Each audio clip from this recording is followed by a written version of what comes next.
नमस्ते दोस्तों। तो बताओ, क्या आपको पता है कि इन्वेस्टमेंट में थोड़ी सी प्लानिंग आपकी फाइनेंशियल लाइफ बदल सकती है?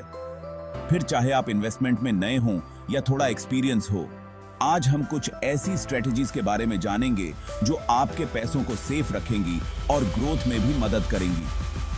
सबसे पहले बात करते हैं रिस्क मैनेजमेंट की। रिस्क को समझना, उसका अंदाजा लगाना और फिर उसे रैंक करना बहुत जरूरी है। इससे आप मुश्किल सिचुएशन से बच सकते हैं। अब बात करते हैं किसी भी इन्वेस्टमेंट स्ट्रैटेजी के अहम हिस्से की, रिस्क मैनेजमेंट।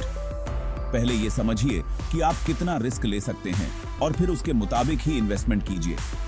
ज्यादातर हाई रिटर्न्स वाले इन्वेस्टमेंट्स में रिस्क भी ज्यादा होता है, तो एक समझदारी ये है कि आप अपने पैसों को स्टॉक्स, बॉन्ड्स और बाकी एसेट क्लासेस में बांट दीजिए। इसे कहते हैं डाइवर्सिफिकेशन, जो एक बेसिक स्ट्रेटजी है। मतलब अपने पैसे को अलग अलग इन्वेस्टमेंट ऑप्शंस में डालना। इससे रिस्क कम हो जाता है। अगर एक इन्वेस्टमेंट में गिरावट आती है तो बाकी इन्वेस्टमेंट से होने वाला फायदा उस नुकसान को कम कर सकता है।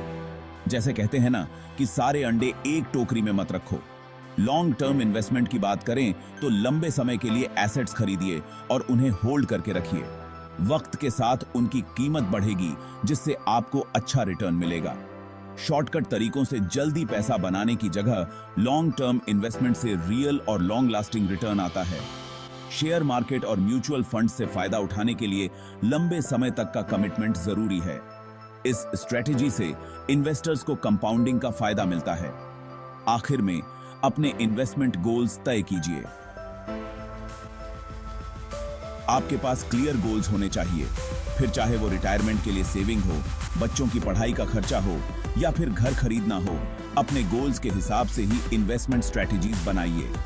तो दोस्तों, बस इतना ही आज के लिए।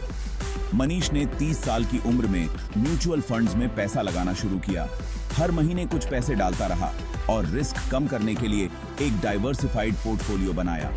एक दशक बाद वो फाइनेंशियली सिक्योर है और बच्चों की पढ़ाई के लिए बिना फिक्र के सेविंग्स कर पा रहा है। मुझे उम्मीद है ये जानकारी आपके काम आएगी। धन्यवाद।